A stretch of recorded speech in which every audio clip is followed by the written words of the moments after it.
ہمارے ہاں بڑے بڑے سمجھدار لوگ نفسیاتی ہو جاتے ہیں، بڑی بڑی سمجھدار خواتین نفسیاتی ہو جاتی ہیں۔ میری ساس باتیں کرتی ہے، میری نند باتیں کرتی ہے، مجھے فلانا باتیں کرتا ہے، مجھے فلانا۔ بھائی باتیں، جس کے منہ میں زبان ہے اس نے بات تو کرنی ہے۔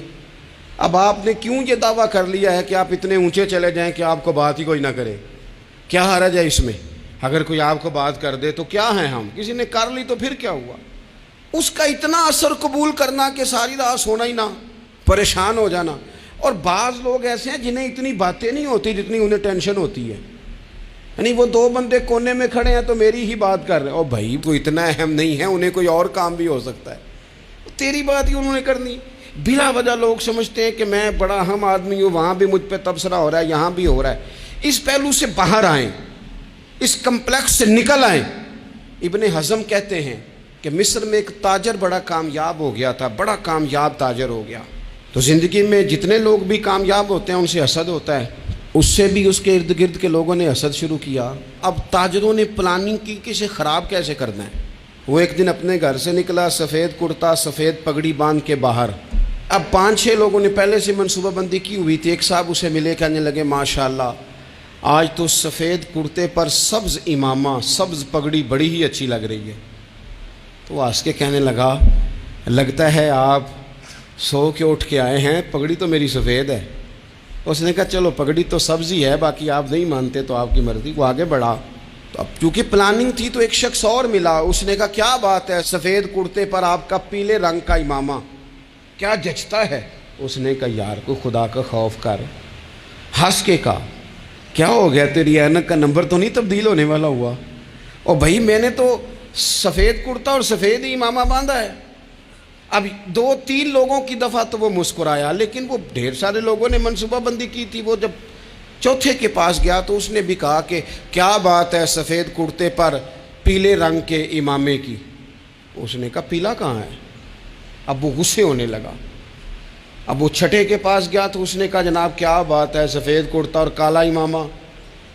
اب وہ غصے میں اتنا باولا ہوا کہ پہلے ہنسا پھر رویا، پھر اسے سمجھ نہ آئی کہ دکان کا تالا کس چابی سے میں نے کھولنا ہے۔ بس وہ شام ہوئی تو اس بیچارے کو بچوں نے روڑے مارنے شروع کر دیے۔ وہ اتنی تکلیف میں آ گیا کہ لوگ اسے پاگل کہنے لگے۔ کیوں؟ اس لیے کہ لوگ منصوبہ بند، افواہ تھی نا کہ میری طبیعت خراب ہے، تو لوگوں نے حال پوچھ پوچھ کر بیمار کر دیا۔ لوگوں کی باتیں، لوگوں کے تبصرے، لوگوں کے کومنٹس۔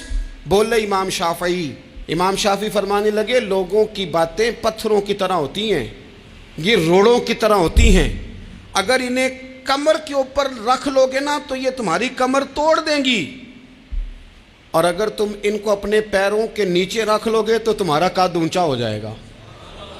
بس دنیا میں وہ لوگ پریشان ہوتے ہیں جو لوگوں کی باتوں کو کندھوں پر سوار کر لیتے، جو پیروں کے نیچے رکھے، جو پاؤں کے نیچے رکھے ان کا قد۔ وہ پرانے زمانے میں نا عارف رومی رحمۃ اللہ علیہ فرماتے ہیں کہ ایک بیل گائے گر گئی تھی کنویں کے اندر، تو اب وہ لوگ اس کو نکال تو نہیں سکتے تھے، تو انہوں نے اس طرح کیا کہ مٹی ڈالنی شروع کر دی کہ اب بدبو آئے گی، پریشانی ہوگی، تو اس کو بند کر دیتے ہیں اندر ہی کنویں کو، کنواں نئی جگہ پہ کھود لیتے ہیں۔ انہوں نے جب اس کے اندر مٹی ڈالی نا تو وہ گائیں جو تھی وہ مٹی جھاڑ کے تو مٹی کے اوپر آ گئی۔ انہوں نے پھر مٹی ڈالی تو وہ تھوڑی اور اوپر آ گئی، اور مٹی ڈالی تو اور وہ مٹی ڈالتے گئے اور گائیں وہاں سے کنویں سے باہر آ گئی۔ لوگوں نے دفن کرنا چاہا، وہ باہر نکل آئی۔ اور میرے بھائی لوگ بھی اپنی باتوں میں دفن کرنا چاہتے ہیں، لیکن یاد رکھنا جو چمکنے والے تھے وہ چمکتے ہی رہے، جن کو اللہ نے عزت دی تھی ان کی گھٹائی کوئی نہیں سکا۔ اتنی لمبی زبانیں کھول کے لوگوں نے صحابہ کے بارے میں باتیں کی، لیکن سورج چمک رہا ہے صدیق اکبر کی شان کا، عظمتیں دمک رہی ہیں فاروق اعظم کی، عروج ہے جناب فاروق اعظم کو، نگر نگر گلی گلی دنیا علی علی کرتی چلی جا رہی ہے۔